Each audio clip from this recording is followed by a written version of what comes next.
আলহামদুলিল্লাহি রাব্বিল আলামিন ওয়াসসালাতু ওয়াসসালামু আলা রাসূলিল মুরসালিন। বাংলাদেশ ইসলামী ছাত্র শিবির আজকে এই সুন্দর আয়োজনে সম্মানিত সভাপতি, অন্যান্য অতিথিবৃন্দ এবং আজকে এই অনুষ্ঠানে উপস্থিত প্রাণপ্রিয় মেধাবী ছাত্র বন্ধুরা, আসসালামু আলাইকুম ওয়া রাহমাতুল্লাহি ওয়া বারাকাতুহু। একজন বন্ধু প্রশ্ন করেছে, ইসলামী ছাত্র শিবির সম্পর্কে অনেক ধারণা, তারা জিহাদি বই ও অনেক ইসলামী শরীয়ত বহির্ভূত নিজেরাই ইসলামের অবব্যাখ্যা দেয়, এটা কতটুকু সত্য? দুটো দিক আছে। একটা হচ্ছে ইসলামী ছাত্র শিবির জিহাদি বই সম্পর্কে কথিত আছে যে কোরআন শরীফ যখন পাওয়া যায় তখন বলা হয় ছাত্র শিবিরের কাছে জিহাদি বই পাওয়া গেছে। তো যদি বাংলাদেশে কোরআন জিহাদি বই হিসাবে চিহ্নিত, সেই দেশে জিহাদি বই বলে অপব্যাখ্যা যারা করেন, জিহাদি বই তো নিষিদ্ধ করা হয়নি বাংলাদেশে জিহাদও তো নিষিদ্ধ না, ইসলামেও তো জিহাদ নিষিদ্ধ না, বরং জিহাদের অপব্যাখ্যা তারা করে এটাকে মানুষের কাছে একটা বিদঘুটে করে অপপ্রচার করার চেষ্টা করছেন। জিহাদের অর্থ হচ্ছে প্রচেষ্টা, চূড়ান্ত প্রচেষ্টা। কোরআনে বলা আছে ফাইন্নামা ইউজাহিদু লিনাফসিহি ওমান জাহাদা, তোমাদের যারা জিহাদ করে, চেষ্টা করে, তাদের চেষ্টাটা হচ্ছে ফাইন্নামা ইউজাহিদু লিনাফসিহি, সবচেয়ে বড় চেষ্টাটা হচ্ছে নিজেকে বাঁচাবার জন্য। জিহাদটা বিপ্লবের জন্য না, জিহাদটা নিজেকে বাঁচাবার জন্য। ইসলামী ছাত্র শিবির একজন ছাত্রকে নিজেকে বাঁচাবার চেষ্টা করে, অন্যকে বাঁচাবার জন্য চেষ্টা চালায়। জিহাদের ব্যাখ্যায় বলা হয়েছে, জিহাদের ব্যাখ্যা হচ্ছে একজন মানুষকে যদি পানির নিচে চেপে ধরা হয়, এই পানির নিচে চেপে ধরার পর পানির নিচ থেকে উপরে উঠে অক্সিজেন গ্রহণ করার জন্য তার চেষ্টাটা কেমন হবে? তার বন্ধু, আপনার কোনো বন্ধু আপনাকে পানির নিচে মাথা ছোঁয়া খেলা খেলতে গিয়ে নদীতে অথবা পুকুরে পানির নিচে চেপে ধরেছে, তা আপনি ভাববেন আমার বন্ধু মানুষ চেপে ধরেছে, অনেকদিন পর একটা আশা করেছে, আল্লাহ ভরসা, থেকে যায়, যা হয় হবে। তা ভাববেন না নিশ্চয়ই। ছোট সময় আপনার মা আপনাকে গোসল করাতে নিয়ে গিয়েছিল, গোসল করাতে গিয়ে চেপে ধরেছে, ভাবছে আমার ছেলে তো শ্বাস একেবারে খারাপ রাখতে পারে না, থাক, আপনি চিন্তা করবেন আমার মায়ের পায়ের নিচে ভেস্ট, আমার সেই মা আশা করছে, চেপে ধরছে, আল্লাহ ভরসা, থাকি কিছুক্ষণ, দেখা যাক কি হয়। তা করবেন না। কেন করবেন না? পানির নিচ থেকে উপরে উঠে অক্সিজেন গ্রহণ করা জীবনের প্রয়োজনে যেমন এটি অনিবার্য, একজন মানুষের জন্য জীবনে বেঁচে থাকা অক্সিজেন গ্রহণ করা যেমন জরুরি, একজন ইমানদারের, একজন মুসলমানের ইমান রক্ষার প্রশ্নে তার প্রচেষ্টা জিহাদ করা ঠিক তেমন জরুরি। অক্সিজেন ছাড়া যেমন একজন মানুষ প্রাণে বাঁচে না, জিহাদ প্রচেষ্টা ছাড়া একজন ইমানদার তার ইমান রক্ষা করতে পারে না। অক্সিজেন ছাড়া একজন মানুষ যেমন প্রাণে বাঁচে না, জিহাদ করা প্রচেষ্টা চালানো ছাড়া একজন ইমানদার তার ইমান রক্ষা করতে পারে না। রাসূল করিম সাল্লাল্লাহু আলাইহি ওয়াসাল্লামের কাছে এসে তাবুক যুদ্ধ হলো, আহজাবের যুদ্ধ হলো, সবচেয়ে বড় যুদ্ধ হয়ে গেছে। এসে আল্লাহ রাসূলকে বললেন, ইয়া রাসূলুল্লাহ, অনেক বড় যুদ্ধ আমরা শেষ করে ফেলেছি, what can I do and we have to do, এখন আমরা কি করব? আমাদের তো যুদ্ধ শেষ। আল্লাহ রাসূল বললেন, এখন তোমার সবচেয়ে বড় যুদ্ধ হচ্ছে তোমার নিজের সাথে। ওমান জাহাদা ফাইন্নামা ইউজাহিদু লিনাফসি, তোমার নিজের নফসের সাথে যুদ্ধ করতে হবে। তোমার নফস বলবে অন্যায় করতে, তোমাকে ভালো করতে হবে। নিজের নফসের সাথে যিনি যুদ্ধ করে টিকতে পারেন, তিনি হচ্ছেন সবচেয়ে বড় মুজাহিদ।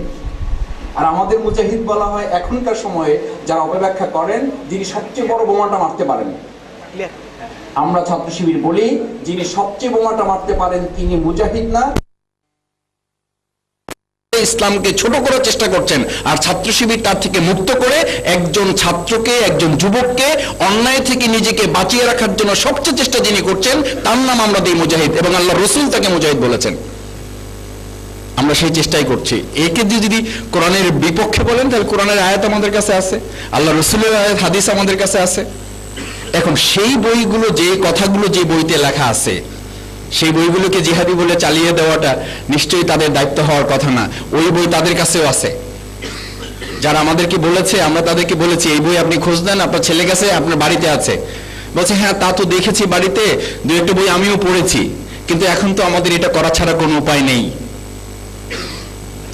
এরপরে অপব্যাখ্যার কথা বলা হয়েছে, রাসূল করিম সাল্লাল্লাহু আলাইহি সাল্লাম সম্পর্কে বলা হয়েছে আল্লাহ রাসূল মুহাম্মদ এমন কিছু কথা বলতেছে এগুলো আমাদের বাপদাদার বাইরের কথা, নিজের মন গড়া কিছু কথা বলতেছে। এবং নিজের মন গড়া কথা বলতেছে এটি সার্টিফাই করে আল্লাহ রাব্বুল আলামিন নিজে আয়াত নাজিল করে তার জবাব দিতে হয়েছে। যে বলা হলো আমার প্রিয় নবী মুহাম্মদ আমার নির্দেশ ছাড়া একটা কথাও তিনি বলেন, আমি যা বলি তা তিনি বলেন। কাফির মুশরিকরা বলল যে না এটা হতে পারে না, তাহলে কি বলে এটা শুনে আসো। এখন মুশকিল হয়ে গেছে, যাকেই শুনতে পাঠানো হয়, যেখানে বসে তিনি আলোচনা করেন শুনতে পাঠানো হয়, শোনার পরে তিনি আর ফিরে আসেন না, বলে না মুহাম্মদ তো ভালো কথাই বলে, ভালোই লেগেছে, আমি তার প্রতি ঈমান এনেছি। সিদ্ধান্ত হলো এরকম আর বিচ্ছিন্নভাবে পাঠানো যাবে না, কেউ আর যেতেই পারবে না, মুহাম্মাদের কাছেই কেউ যেতে পারবে না, কথাই শুনতে পারবে না। সিদ্ধান্ত মতো বৈঠকে আবু জেহেল নেতৃত্ব দিয়েছেন, বৈঠকের ডিসিশন, কেউ যেতে পারবে না তার কাছে। রাত্রিবেলা যখন গভীর হয়ে গেছে তখন আবু জেহেল নিজে হাজির, শারিক ইবনে আকনাস হাজির। শারিক ইবনে আকনাস জানেন না যে আবু জেহেল আসবে। আবু জেহেল মনে করেছে আমি ডিসিশন দিয়েছি সুতরাং কারো তো যাওয়ার কথা না, সে ভাবছে এই সুযোগটা আমার গ্রহণ করা উচিত। দুজনের সাথে পথে দেখা, অন্ধকার রাত। শারিক ইবনে আকনাস আবু জেহেলকে জিজ্ঞেস করেছে, আবু জেহেল বলতো রাত্রিবেলা কেউ শুনতে পাবে না, মুহাম্মদ যা বলে তা কি তার বাপদাদার কথা বলে নাকি সত্য কথা বলে, কোরআনের কথা বলে? বলছে যে দেখো তো ভালো করে আশেপাশে কেউ আছে কিনা। বলছে না কেউ নাই। বলে তাহলে সত্য কথা বলি শোনো, মুহাম্মদ তো যা বলে সব ঠিকই বলে, শুধুমাত্র আমাদের স্বার্থের সাথে সাংঘর্ষিক বলে আমরা তার বিরোধিতা করি, নাহলে তো সে সত্য কথাই বলে। যাকে পাঠানো হয় সেই মুহাম্মদের কথা ঘায়েল হয়ে যায়। আমি আসছি আসলে তার জাদু করে এই কথা থেকে আমি নিজেও মুক্ত না, সেজন্য আমি আজকে একটু সুযোগটা গ্রহণ করতে আসলাম, এসে দেখি তোমরা আবার হাজির হয়ে গেছো আমাদেরকে পাহারা দেওয়ার জন্য। বিশ্ববিদ্যালয়কে যে পুলিশ নিয়োগ করা হয়, পুলিশ এসে কিছুদিন আমাদের সাথে থেকে আমরা তাদের সাথে সম্পর্ক করি, কিছুদিন পরে ওই পুলিশ সম্পর্কে আমাদের বন্ধুরা বলে যে এরা সব শিবির করে, এদেরকে চেঞ্জ করে দেন, নতুন কিছু পুলিশ পাঠান। আমরা রাজশাহী বিশ্ববিদ্যালয়ে এরকমও দেখেছি, পুলিশ কমিশনারকে ফোন করা হয়েছে, ফলে পুলিশ কমিশনার পিএস আমাদেরকে বলেছে যে চেঞ্জ করতে করতে এক পর্যায়ে এক গ্রুপকে যখন লাস্ট আর চেঞ্জ করার সুযোগ নেয়, তখন পুলিশ কমিশনার নাকি ফোনে তাদেরকে বলেছিল তোমরা রাজশাহী বিশ্ববিদ্যালয়ে ছাত্র শিবিরের যে পাল্লায় পড়েছো তাতে আমার ধারণা আমি পুলিশ কমিশনার, আমাকেও দায়িত্ব দেওয়া হলে কিছুদিন পর আমিও বোধহয় শিবির হয়ে যাব। কারণটা কি? ব্যাখ্যাটা তাদের দেয়া, নিজের থেকে দেওয়ার দায়িত্ব। আমরা আমাদের থেকে নিজেদের, ছাত্র শিবির এটা বলে না যে আমাদের নেতা এই কথা বলেছেন, ছাত্র শিবির এই কথা বলে না নিজামী সাহেব এই কথা বলেছেন আমাদেরকে এটা করতে হবে, ছাত্র শিবির এটা কখনো বলে না মাওলানা মওদুদী মরহুম রহমতুল্লাহ এটা বলেছেন সো চলেন লেটস গো আমরা এই কাজটা করি। না, ছাত্র শিবির বলে কোরআন এটা আমাদেরকে বলেছে, আমাদের এটা করতে হবে। এটা যদি অপব্যাখ্যা হয় তাহলে আপনি কোরআনের বাইরে আর একটা ব্যাখ্যা নিয়ে এসে যেটা দাঁড় করাবেন, কোরআনেরটা ব্যাখ্যা হবে না আপনারটা ব্যাখ্যা হবে, না কোরআনের বাইরে যেটা হবে সেটা অপব্যাখ্যা হবে। দেশের অন্যান্য রাজনৈতিক দলগুলো ছাত্র শিবিরকে জামাত ইসলামের অঙ্গ সংগঠন হিসেবে বিবেচনা করে। আসলে ছাত্র শিবিরের সাথে জামাত ইসলামের সম্পর্ক কি? ছাত্র শিবিরের সাথে জামাত ইসলামের আদর্শিক সম্পর্ক। ছাত্র শিবির এই দেশে ইসলাম প্রতিষ্ঠা করার দায়িত্ব দিয়ে ছাত্রদেরকে কাজ করে, তৈরি করে। জামাত ইসলামীকে এই পৃথিবীতে আল্লাহ পাঠিয়েছেন কাল কিয়ামতের দিন। ভালো করে বুঝতে হবে, আপনারা তো নিশ্চয়ই বুঝবেন আমার চেয়ে, আমি অল্প বলে আপনারা বেশি বুঝে ফেলবেন, আমি সেই আস্থা নিয়ে কথা বলতেছি। কাল কিয়ামতের দিন মাঠে এটা হবে না জামাত ইসলামী কারা তারা হাত জাগান, এক পাশে আসেন। ছাত্র শিবির সিলেট মেডিকেল কারা তারা এক পাশে আসেন। সিলেটের আওয়ামী লীগ কারা কই দেখি এক পাশে আসেন, তাদের হিসাব আলাদা হবে। কাল কিয়ামতের কঠিন ময়দানে জামাত ইসলামের হিসেব নেই, ছাত্র শিবিরের কোনো ক্যাটাগরি নাই, ওখানে ছাত্র শিবির জামাত হিসাব হবে না, হিসাব হবে কোরআনের বক্তব্য অনুযায়ী। আফা হাসিবতুম আন্নামা খালাকনাকুম আবাসা, মানুষ তুমি কি মনে করেছো তোমাকে দুনিয়াতে পাঠানো হয়েছে, মেডিকেল কলেজে ভর্তি হয়েছে, মাদ্রাসায় পড়ছো, কলেজে পড়ছো, ইউনিভার্সিটিতে পড়ছো, কেমিস্ট্রিতে পড়ছো, আর পড়াশোনা করে আমার কাছে চলে আসছো, আর কোনো কিছু করতে হবে না, আবাসাও এরকম একটা নিরর্থক কাজে তোমাকে পাঠিয়েছি, আর কোনো অ্যাসাইনমেন্ট তোমাকে দেওয়া হয় নাই। আল্লাহ তার জবাব আবার পরে দিয়েছেন, না তোমাকে একটা অ্যাসাইনমেন্ট দিয়েছি আমি, নির্দিষ্ট একটা কাজ দিয়েছে। আমাদেরকে কেউ কেউ বলে আল্লাহ রাব্বুল আলামিন এই পৃথিবীতে আমাদেরকে ইবাদত বন্দেগী করার জন্য পাঠিয়েছেন, তার মানে ইবাদত বন্দেগী হচ্ছে সুবহানাল্লাহ, আলহামদুলিল্লাহ, রব্বিল আযীম, আল্লাহু আকবার, এই শব্দগুলো পড়ে মোটামুটি আমরা সওয়াব হাসিল করে জান্নাতে চলে যাব। আমি বলে থাকি একজন মালিক, বড় একজন জমিওয়ালা, জমিদার, তিনি একজন কৃষক রেখেছেন। কৃষক রেখে তাকে বলেছেন তোমার দায়িত্ব হচ্ছে আমার 2 কাঠা জমি আছে, এটা চাষ করে ফসল ফলতে হবে, এটা তোমার মেইন কাজ, এর জন্য 3000 টাকা বেতন। তাকে দায়িত্ব দেওয়া হয়েছে, তিনি জমি চাষ করতে যান, গিয়ে দেখেন আশেপাশের জমিতে খুব মাছ হইচই করে, ওই ছোট মাছগুলো পানি শেষ করে ধরে নিয়ে এসে মালিকের কাছে দেয়। জমি চাষ করার সময় পায় না, ওটা একটু কষ্টকর কাজ, তো মাছ ধরতে তার খুব শখ, ওটা খুব মজা লাগে তার। মাছ টাছ ধরে নিয়ে আসে, মালিক খুব খুশি, তার মালিক মনে করতেছে জমিও চাষ করে মাছও ধরে। 3 মাস পর ফসল কাটার সময় মালিক বলতেছে, কি খবর আমার জমির? বলছে, মালিক আমি তো মাছ ধরতে এত ব্যস্ত ছিলাম যে আমি জমি চাষ করার সময় করতে পারি নাই। এই চাষির প্রমোশন নিশ্চিত না, আর না হোক বেতন তো কিছু বাড়বে। কেন বাড়বে না? তার মূল অ্যাসাইনমেন্ট ছিল জমি চাষ করা, মাছ ধরাটা মূল কাজ না। আপনি দোকানে গিয়ে শুনেছেন 3 কেজি আলু কিনলে 1 কেজি বেগুন ফ্রি, আপনি বললেন আমার আলু দরকার নেই, বেগুন কেজি দেন। আমাদেরকে পৃথিবীতে পাঠানো হয়েছে সওয়াব অর্জন করার জন্য না, শুধু সওয়াব অর্জন করবেন, কিন্তু শুধু সওয়াব অর্জনের জন্য পাঠানো হয় নাই। আমাকে একটা মূল অ্যাসাইনমেন্ট, একটা দায়িত্ব দিয়ে, যদি সওয়াব অর্জনে কাজ হবে, শুধু সওয়াব অর্জনে যদি কাজ হবে, তাহলে আল্লাহ রাব্বুল আলামিন তো তার ফেরেশতারা ছিলেন। আমাদেরকে যখন পাঠানো হয় পৃথিবীতে, ভালো মনে থাকার কথা, সূরা বাকারা পড়েছেন আপনারা, সেখানে বলা আছে যে যখন আমাদের পাঠানোর ব্যাপারে আলোচনা হয় ফেরেশতাদের সামনে, তখন ফেরেশতারা আপত্তি তুলেছিলেন যে আল্লাহ, আমরা কি ইবাদত বন্দেগী করতে করতে কি আমরা কি ক্লান্ত হয়ে গেছি, বা আমরা কোনো অভিযোগ করেছি? আমাদের রিটায়ার করার মতো অবস্থা হয় নাই, আমরা তো ঠিকই ছিলাম, ঠিকই আছি, ইবাদত বন্দেগী যা করার তো আমরা করতেছি, খাওয়া নাই, ঘুম নাই, গোসল নাই, চাকরি নাই, বাকরি নাই, ব্যবসা নাই, পড়া নাই, শোনা নাই, শুধু এই কাজই করতেছি। আবার ক্ষমাকে এই জাতি সৃষ্টি করে অযথা ঝামেলা সৃষ্টি করে কি লাভ? আল্লাহ রাব্বুল আলামিন দেখেন বিরাট বিপদ। সভাপতি যখন কোনো কথা বলে আর কিছু করতে না পারেন, তখন রুলিং দেন তার পক্ষ থেকে যে আমি যা জানি তোমরা তা জানো না, সো এটা পাস হবে। তখন সবাই বলে ঠিক আছে, সভাপতি ফিল করলে আমাদের আর কি করার আছে। আল্লাহ রাব্বুল আলামিন বলেন, ইন্নী আ'লামু মা লা তা'লামুন, আমি যে কারণে সৃষ্টি করতেছি সেটা তোমরা জানো না, সেটা শোনো। সেই কারণটা হচ্ছে আমি তাদেরকে পৃথিবীতে পাঠাচ্ছি একটা মূল অ্যাসাইনমেন্ট দিয়ে, মূল দায়িত্ব দিয়ে। ইন্নী জাইলুন ফিল আরদি খলিফা, তারা হবে আমার প্রতিনিধি, এবং তার দায়িত্ব হচ্ছে হুয়াল্লাযী আরসালা রাসূলাহু বিল হুদা ওয়া দীনিল হক, তাদেরকে সত্য দ্বীন এবং কোরআন দেওয়া হয়েছে, লিইউযহিরাহু আলাদ দীনি কুল্লি, তারা পৃথিবীতে আমার জমিনে সকল মতবাদের উপরে, সকল মতাদর্শের উপরে ইসলামকে বিজয়ী করে দেবে, এই জন্য তাদেরকে পাঠানো হয়েছে। আর সেই কাজে তারা কতটুকু উপযুক্ত, সেই কাজে তারা কতটুকু যোগ্য, সেই জন্য ট্রেনিং হিসেবে তাদেরকে দেওয়া হয়েছে নামাজ। সেই কাজে তারা কতটুকু দক্ষ, সেই জন্য ট্রেনিং হিসেবে তাদেরকে দেওয়া হয়েছে রোজা। সেই কাজে তারা কতটুকু দক্ষ, এর একটা প্রশিক্ষণ প্রোগ্রাম ঐক্যবদ্ধ হয়ে ইমিউনিটি ডেভেলপ করার জন্য তাদেরকে দিয়েছে হজ। তারা স্যাক্রিফাইস মেন্টালিটিতে কতটুকু পরীক্ষিত, সেই জন্য তাদেরকে দিয়েছি যাকাত। আমরা হয়েছে ট্রেনিং সব নিয়েছি, ট্রেনিং এর পর যখন এটা ইমপ্লিমেন্টেশন করে যাওয়ার জন্য, এক্সিকিউশনে যাওয়ার কথা, তখন আমরা বলেছি প্রাইভেট তো ঠিকই করেছি, কোচিং তো ঠিকই করেছি, কিন্তু ম্যাথমেটিক্সের ব্যাপারে আমার একটা সমস্যা আছে, ম্যাথমেটিক্স আমি একটু দুর্বল, তো এই পরীক্ষাটা দিতে চাচ্ছি না, কারণ ইসলামিক স্টাডিজ আমি 100তে আশা করছি 99 পাবো, ওটা দিয়ে আশা করছি কভার হয়ে যাবে, ম্যাথমেটিক্সটা আমি চাচ্ছি না এই পরীক্ষাটা দিতে।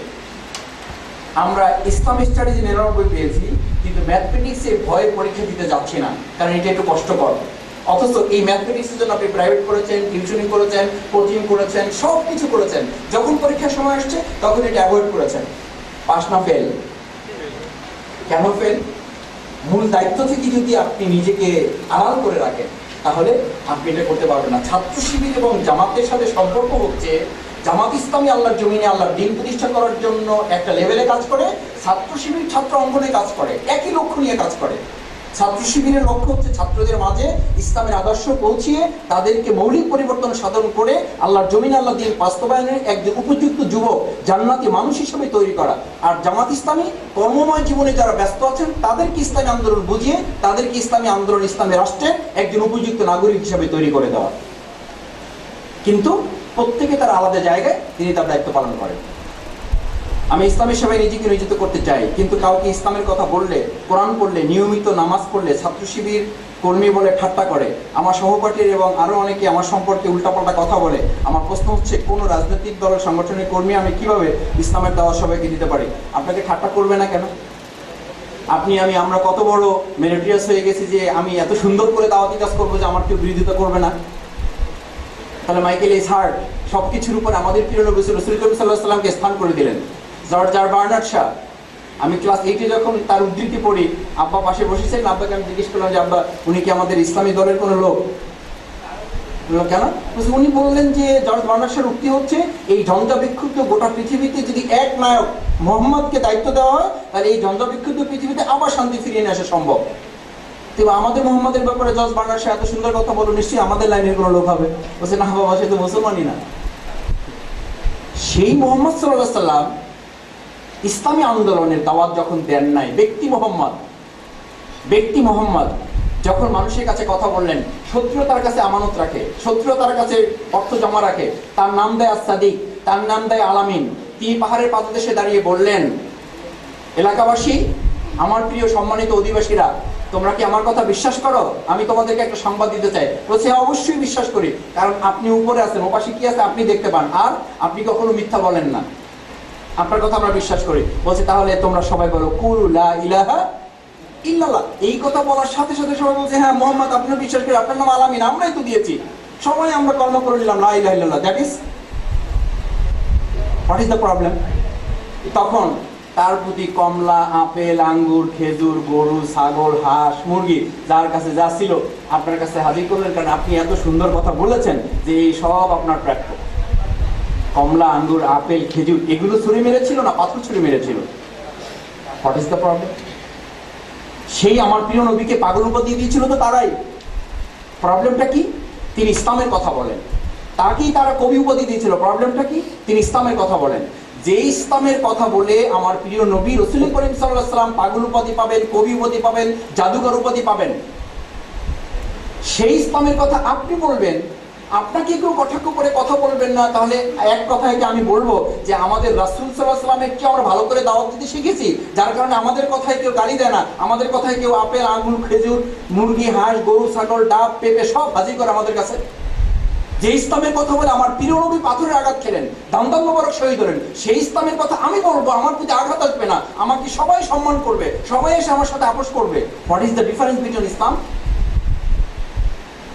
রাসূল সাল্লাল্লাহু আলাইহি সাল্লামের সেই ইসলামের সাথে আমার ইসলামের তখনই মিল হবে যখন আপনাকে কেউ গালি দিবে, ঠাট্টা করবে, তখন বরং সগৌরবে আপনার বুকে হাত রেখে বলা উচিত আমি আমার প্রিয় নবীর সেই ইসলামের পক্ষে বোধহয় কথা বলা শুরু করেছি, যার কারণে আমার বন্ধুরা আমাকে ঠাট্টা করে, এবং এই ইসলামের কথা তো তিনি বলতে পারেনি বিদায় বোধহয় আমাকে ঠাট্টা করে নাই, আমি বোধহয় এতদিন প্রকৃত ইসলামের কথা তুলে ধরতে পারি নাই। আমাদের মেডিকেলের পড়ার চাপ অনেক বেশি, খুবই স্বাভাবিক, এটা আমার বোঝার কথা না, আমি বাংলার লোক, কিন্তু চাপ যে বেশি এটা টের পাই। ঘাড়ের উপরে এরকম একজন লোক থাকে তো বুঝতে পারি কিছুটা চাপ আছে, কিছু চাপ আমাকেও সামলাতে হয়, কিছুটা টের পাই আর কি। তো ফলে ভাইয়া দেখা যায় আমরা কোরআন হাদিসের কথা সম্পূর্ণ ভুলে যাই। এখন ভাইয়া প্রশ্ন হলো আমাদের দৈনন্দিন জীবনে কোরআন হাদিস পড়ার প্রয়োজনীয়তা কি, না পড়লে কি সমস্যা, একটু বুঝিয়ে বললে ভালো হবে।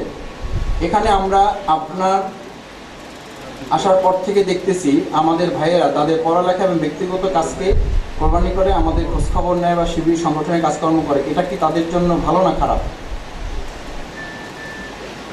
পড়াশোনার চাপ, এই প্রসঙ্গে একটু পরে আসতে চাচ্ছিলাম। পড়াশোনার যে চাপে আপনি আছেন, আমাদের বাংলায় একটা কথা বলে মোল্লার উসিলে সিন্নি খেয়ে মোল্লা চিনলা না। পড়াশোনার কথা কে বলেছে আপনাকে? আমার বাবা মা? এই পৃথিবীটা অন্ধকারে নিমজ্জিত ছিল। কর্ডোবা শোন like house on darkness of Europe. গোটা ইউরোপ যখন অন্ধকারে নিমজ্জিত, তখন কর্ডোবার মুসলমানরা আলোর মশাল জ্বালিয়ে গোটা ইউরোপিয়ানদেরকে আলোর পতাকা দেখাতো। কখন, কোত্থেকে?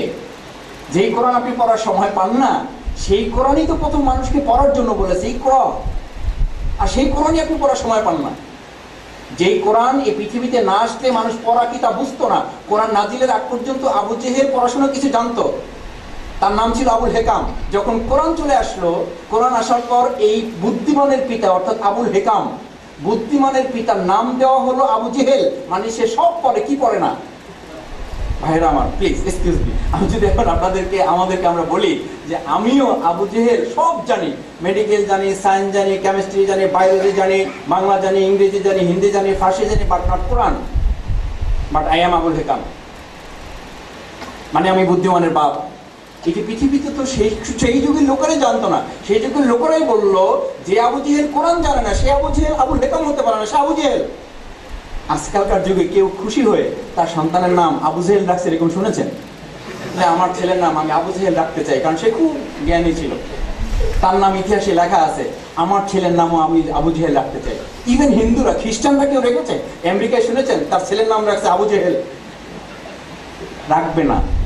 কেন? ইতিহাসে আস্তাকুলো নিক্ষিপ্ত। What is the difference? What is the shortness? কি গ্যাপ ছিল তার? সে কি পারতো না, কি জানতো না, কি পড়তো না? কোরআন পড়তো না। আমি মেডিকেলের ছাত্র, আমি ইঞ্জিনিয়ারিং এ ফার্স্ট, আমি সব কিছু জানি, শুধু কোরআন পারি না, কোরআন পড়তে পারি না, কোরআন পড়ার সময় পাই না, বাট আমি আবু জেহেল না। ঠিক যদি হয় তাহলে আমার কিছু করার নাই। আর যদি ঠিক না হয়ে থাকে, আপনি সময় পাচ্ছেন না, তো সময় না পাওয়ার ব্যাপারে কোরআনে আল্লাহ তার জবাব দিয়েছেন, মা গররাকা বিরব্বিকাল কারীম, মানুষ তোমাকে আমি সৃষ্টি করে পাঠালাম আমার কাজের জন্য, আর তুমি এখন আমার কাজেই সময় পাইতেছো না। ডাক্তার দীপমণি গিয়েছেন জাতিসংঘের মহাসচিবের একটা আমন্ত্রণে সাড়া দিয়ে, যাওয়ার কথা ছিল শেখ হাসিনা, গিয়েছেন কে? ডাক্তার দীপমণি প্রতিনিধি হিসাবে প্রধানমন্ত্রী। উনি ওখানে গিয়ে অ্যাসাইনমেন্ট দিয়েছে প্রধানমন্ত্রী, আমার এই 4টা কাজ, মান কি মুনের সাথে তুমি এই 4টা কাজের ফয়সালা করে আসবা, দ্যাট ইজ ইউর অ্যাসাইনমেন্ট, এবং গো ব্যাক, আবার তোমাকে চলে আসতে হবে আমার কাছে। উনি ওখানে গিয়ে শপিং মল দেখে খুব খুশি হয়েছে, খুব বাজার টাজার করতেছে। বিচে গিয়ে দেখতেছে এইরকম বীজ বাংলাদেশে সাধারণত পাওয়া যায় না, খুব বিচে ঘোরাঘুরি করতেছে। এই কাজ করতে করতে 3 দিন শেষ। হঠাৎ উনি ফোন দিয়েছে প্রধানমন্ত্রীকে, মাননীয় প্রধানমন্ত্রী, আমি জাতিসংঘের এখানে এসে আমার খুব ভালো লাগছে, আমি কাজবাজ তেমন একটা করতে পারি নাই, আমার এখানে থেকে যেতে ইচ্ছা করছে, আমি আপাতত এখানেই থেকে যেতে চাই, আমার জন্য দোয়া করবেন। প্রতিনিধি হিসাবে সফল না ব্যর্থ?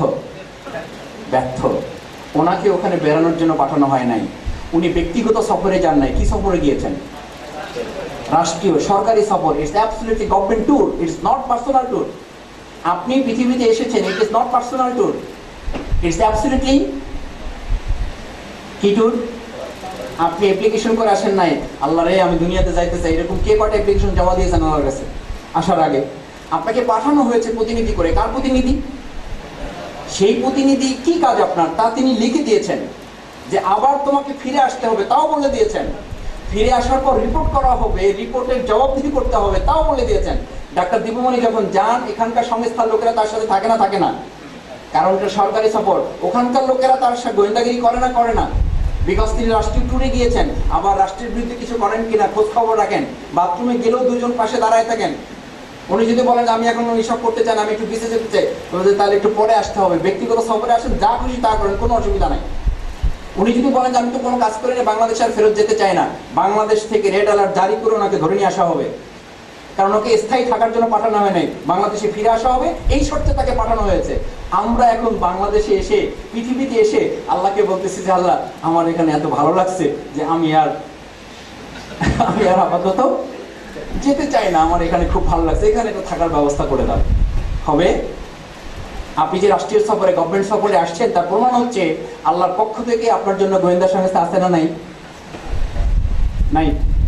লাইট জ্বালাইলে ওটা থাকবে না, এই মানে লাইট নিবাইলে আর ওটা নাই। অথবা একটা অন্ধকার কুঠুরিতে যদি আমি কোনোভাবে ঢুকতে পারি, তাহলে এই 2 পাবলিক আর নাই। এরকম কিরামান কাতিবিন, সম্মানিত লেখক, ইয়ালামুনা মা তাফআলুন, আপনি যা করেন সব লিখতেছে। এটা আজকে এখন বিশ্বাস করাটা সহজ, একটা সময় ছিল এটা আমাদের বড় বড় বিজ্ঞানীরা বিশ্বাস করতো না। হাউ ক্যান পসিবল, এটি কিভাবে সম্ভব, আমার সব লেখা হবে, এটা কোথায় লিখবে, এত কাগজপত্র কই পাবে? আগে কোনো বিল্ডিং করলে প্রথম বানাইতে হতো স্টোর রুম, এখন আর স্টোর রুম লাগে? এখন স্টোর রুম লাগে না, একটা সিটির মধ্যে গোটা পৃথিবী ঢুকানো যায়। এই সিটির মধ্যে যদি একটা গোটা পৃথিবী ঢুকানো যায়, যে আল্লাহ মানুষকে এতটুকু প্রেম দিয়েছে, সেই আল্লাহ আপনার পুরো জীবনের রেকর্ড কাল কিয়ামতের দিন চাইলে হাজির করতে পারবেন না। এটা তো অবিশ্বাস করার কোনো কারণ নাই। তবে হ্যাঁ, সূরা ইয়াসিনে একটা চমৎকার আয়াত আছে আমাদের এই বাংলাদেশিদের জন্য। আমার প্রিন্সিপাল বলতেন, যখন এই লোকদের হিসাব নিকাশ শুরু হবে, তখন এক সিরিয়ালে খুব হাউকাও চিল্লাচিল্লি, মানে তাকে রিপোর্ট দেওয়া হবে, প্রশ্নই ওঠে না এই কাজ আমি করে না, এটা ভুলে আমার রিপোর্ট দেওয়া হয়েছে, দেখেন আরেকজন রিপোর্ট আমাকে দিয়ে দিচ্ছেন আন্দাজে, কই পাইছেন এসব? আমি এই কাজ করছি, আমি তো টুকটাক একবারে নামাজ যে পড়ি নাই, তা তো নামাজ তো পড়তাম, তারপর মসজিদে যে চাঁদা দিছি ওটা কই? আমি কোন দিন কবে সিনেমা হলে গেছি ওইটা ঠিকই লিখছেন, মসজিদে চাঁদা কই? ছাত্র শিবিরকে একেবারে করে নেই তা তো না, টুকটাক গেছি তো প্রোগ্রামে, সেইটা নাই, আপনি আপনাদের লিখে রাখছেন আমি কি করছি না করছি, না না এটা নিয়ে নেন, আর কে লিখছেন তারা ধরে নিয়ে আসেন। আল্লাহ রাব্বুল আলামিন আমার নিচে বলবেন, আল্লাহ রাব্বুল আলামিন বিরাট বিপদ, সব সিরিয়াল ঠিক মতো যাইতেছে, এক সিরিয়ালের প্রবলেম। আল্লাহ জিজ্ঞেস করবেন কি হয়েছে, ফেরেশতারা বলবেন আল্লাহ এটা বাংলাদেশি সিরিয়াল। আপনারা হাসতেছেন, নিজেদেরকে ছোট করার জন্য বলছেন, আমি বাংলাদেশি, আমি এটা গর্ববোধ করি। কোনো এক কারণে সৌভাগ্যবশত সৌদি আরবে হজ করতে গিয়েছিলাম, সুযোগ পেয়েছিলাম।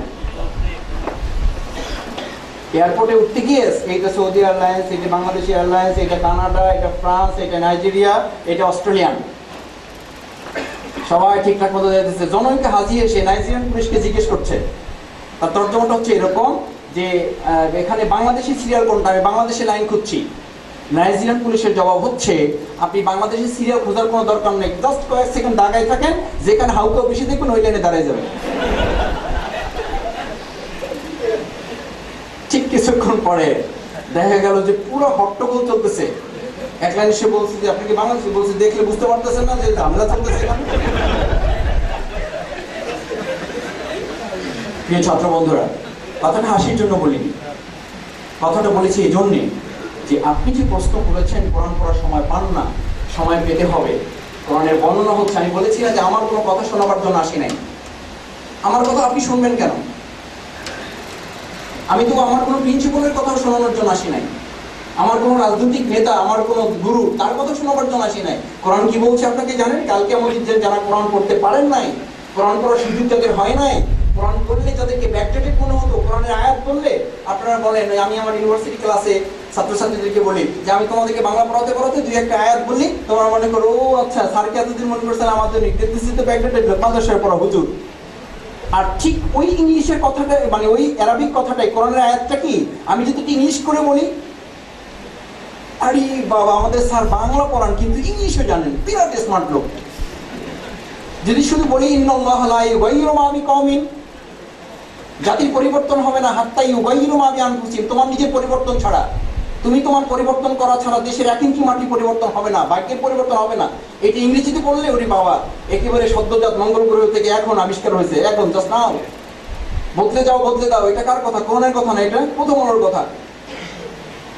It's absolutely sorrowful. এই জাতির জন্য দুর্ভাগ্যজনক, কোরআনের কথাগুলোকে ব্ল্যাকমেইল করে, কোরআনের কথাগুলো হাইজ্যাক করে, কোরআনের কথাগুলোকে চুরি করে আজকে খ্রিস্টান এবং নাসারারা ইংলিশে চালিয়ে দিয়ে আমাদের যুবক তরুণদেরকে প্রতারণা করার চেষ্টা করছে। বদলে যাও বদলে দাও, এটি প্রথম আলোর পৈতৃক সম্পত্তি নয়, এটা মহাগ্রন্থ আল কোরআন এখন থেকে 1500 বছর আগে আমাদেরকে ডিক্লারেশন দিয়েছে, it is message from holy Quran. কিন্তু আমাদের দুর্ভাগ্য হচ্ছে আমরা যখন বলি লিউ টলস্টয় বলেছেন রিড রিড অ্যান্ড রিড, তখন আমাদের গা ফুলে ওঠে। আর যদি বলি কোরআন আমাদেরকে বলেছে ইকরা বিসমি রাব্বিকাল্লাযী খালাক, তো অনেক আগে শুনছি এর আগে, ভালো লাগে না। যদি বলি ওয়া ইউআল্লিমুহুমুল কিতাবা ওয়াল হিকমা ওয়া ইউযাক্কিহিম, কোরআনের মেসেজ হচ্ছে তোমার মৌলিক পরিবর্তন, তোমার হৃদয়, তোমার আত্মার পরিবর্তন। ওয়া তাফহামু মান যাক্কা, যে হৃদয় পরিবর্তন করেছে সে সফল, ভালো লাগবে না আপনার কাছে। যদি বলি মিল্টন বলেছেন education is harmonious development body mind and soul, আপনি বলবেন ঠিকই বলছে এই লোক, কারণ মিল্টনের কথা বলছি তো। মিল্টন কোথায় পেয়েছে? কি তার বাপের কাছ থেকে শিখেছে? এ কি তার পৈতৃক কথা? এটিকে বাতাস থেকে আবিষ্কার করেছে? এটি মহাগ্রন্থ আল কোরআনের কথা, ওয়া ইউআল্লিমুহুমুল কিতাবা ওয়াল হিকমা ওয়া ইউযাক্কিহিম। কোরআন দেওয়া হয়েছে এই জন্য তোমার মৌলিক মানবীয় গুণের পরিবর্তন করে একজন সফল মানুষ বানানো হবে। আপনি কোরআন পড়ার সময় যদি না পান তো কি হবে? শেষ। এই সংগঠন করার উপকারিতা কি? যুব সমাজকে নৈতিকভাবে গঠনের জন্য বই সংগঠনের ভূমিকা কি? একাডেমিক পড়াশোনা নৈতিক শ্রেষ্ঠত্ব অর্জনের ছাত্রদের প্রতি ছাত্রদের দিকনির্দেশনা। আমি কথা বলার সুযোগ আর পাবো না, আরেকটু পাবো, তখন এটার প্রশ্নে জবাব দিতে পারবো। আর সবশেষে এই সংগঠন করার উপকারিতা, এটা কোনো আমরা কোম্পানির কোনো বক্তব্য নিয়ে আসি নাই যে আপনার এই কোম্পানির সদস্য হলে 5% করে সবাই পাবেন, 3 মাস পর কিস্তিতে পুরোট বিক্রয় হবে, 2 মাস পরে আপনাদের প্রতি 1000 টাকায় 10 টাকা করে আপনাদেরকে আমরা সারপ্লাস দেবো, এবং পরে যারা বাচ্চা কাচ্চা হবে তাদের কিছুই করতে হবে না, এমনি বসে বসে খেতে পারবে। Chhatra Shibir, it is not multipurpose company, it is not MLM system. Chhatra Shibir আমার ভালো লাগে, আমি ছাত্র শিবির করি না, no, it is not hobby. Chhatra Shibir করার কোনো শখের কাজ নয়, it is responsibility, it is not only hobby. এটি আপনার কোনো শখের কাজ নাই। সংগঠনের উপকারিতা কি এটা শুনে সংগঠন করবেন, সেটার জন্য আজকে এই প্রোগ্রাম না। ছাত্র শিবির বরং আপনি বলবেন এই ছাত্র শিবির না করলে আমার ক্ষতিটা কি। কোরআন যেখানে যেখানে বলেছে জান্নাতে যেতে হবে, তার আগে বলেছে জাহান্নাম থেকে বাঁচো। জাহান্নাম থেকে বাঁচার জন্য আমরা ছাত্র শিবির। জান্নাতে যাওয়ার পথ পরের কথা, আগে জাহান্নাম থেকে বাঁচতে হবে। ওয়াসিকাল্লাযীনা কাফারু ইলা জাহান্নামা যুমারা, একদলকে ধাক্কাইতে ধাক্কাইতে জাহান্নামের দিকে নেওয়া হবে।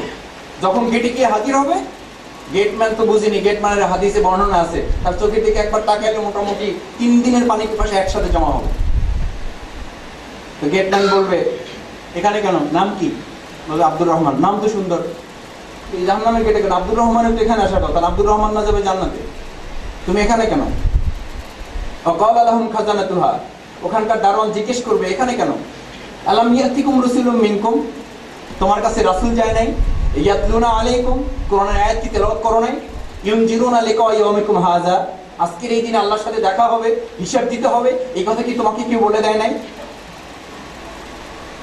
তখন চুপ করে মাথা নত করবে, বলবে সব কিছুর উপরে উঠে কলু বালা, হ্যাঁ আমাকে এই কথা আলহামরা শপিং সেন্টারে নিয়ে, চাইনিজ রেস্টুরেন্টে নিয়ে বহুবার বলা হয়েছে। তা আমি মনে করছি এটা ছাত্র শিবিরের ভাইরা দায়িত্ব নিয়েছে, এটা ওনাদের কাজ, এটা ওনাদের চাকরি, এটা না করলে ওনাদের বেতন পাইতো না। যার কারণে আমাদেরকে ওনারা ডাইকে নিয়ে এই কাজটা করেছে, ওনারা ওনাদের কথা বলছে। আমরা আমাদের মতো আগে যেরকম ছিলাম, মুসলমানের এক কথা, আগে যেরকম ছিলাম এখন ওইরকম আছি, ভবিষ্যতে ওইরকম থাকবো।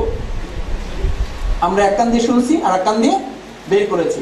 তখন বলবে ওয়ালাকিন হাক্কাত কালিমাতুল আযাবি আলাল কাফিরিন, তখন ওই ফেরেশতা বলবে যাও তোমার জন্য চিরস্থায়ী জাহান্নাম, ওখানে অবস্থান করো।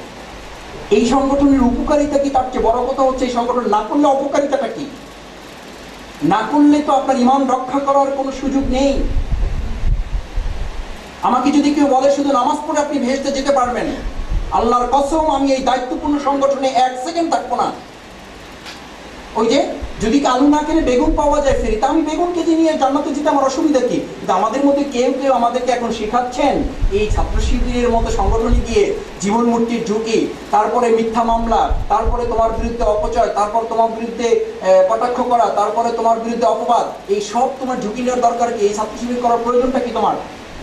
তখন আমরা চিন্তা করি ঠিকই তো, নামাজ পড়বো, রোজা করবো, এইসব দুনিয়াবি জানার মধ্যে যাওয়ার দরকারটা কি? আমাদের প্রিয় নবী রাসূল করিম সাল্লাল্লাহু আলাইহি ওয়াসাল্লাম এই ঝামেলার জবাব তিনি সাহাবীদেরকে দিয়েছেন। সাহাবায়ে কেরাম এসে জিজ্ঞেস করছেন, ইয়া রাসূলুল্লাহ, একজন ঈমানদার ওয়াইন সামা, সে রোজা রাখবে, ওয়া সাল্লা, সে নামাজ পড়বে, ওয়া জামান্না মুসলিম, এবং বলবে আমি একজন পাকা মুসলমান। আমাদের মধ্যে এরকম আছে না? বলে যে ভাই টুকটাক নামাজ না পড়লে কি হবে, আপনি ঈমান কি আছে? এমনি ঈমান আলহামদুলিল্লাহ এটা মোটামুটি একবারে মানে বাড়াই করে রাখছি, কোনো সমস্যা হবে না। এই নামাজ না পড়লে ঈমান যাদের শক্ত আছে তাদের সম্পর্কে সাহাবায়ে কেরাম বলেন নাই, বলেন যারা নামাজ পড়েন, ওয়াইন সামা, রোজা রাখেন, ওয়া সাল্লা, নামাজ পড়েন, ওয়া জামান্না মুসলিম, এবং নিজেকে মুসলমান বলে দাবি করেন। এই লোকটা ইসলামী আন্দোলন না করলে, দ্বীন প্রতিষ্ঠার এই দায়িত্ব পালন না করলে, তার মূল যে অ্যাসাইনমেন্ট লিইউযহিরাহু আলা দ্বীনি কুল্লি, সকল মতবাদের উপর ইসলামকে বিজয়ী করে দিতে হবে, এই কাজ না করলে তার মৃত্যুর পর তার পরিস্থিতি কি হবে? রাসূল সাল্লাল্লাহু আলাইহি ওয়াসাল্লাম এই জবাব জামাত শিবিরের কাছে করা হয় নাই, জামাত শিবির এই জবাব দেয় নাই, এই জবাব পৃথিবীর কোনো আলেমও দিচ্ছে না, এই পৃথিবীর জবাব কোনো পীর সাহেবও দিচ্ছে না, আমাদের কোনো প্রিন্সিপাল শিক্ষকও দিচ্ছে না, আমাদের বাবা মাও আমাদেরকে শিখিয়ে দিচ্ছেন না, জবাব খোদ আল্লাহ রাসূল দিচ্ছেন।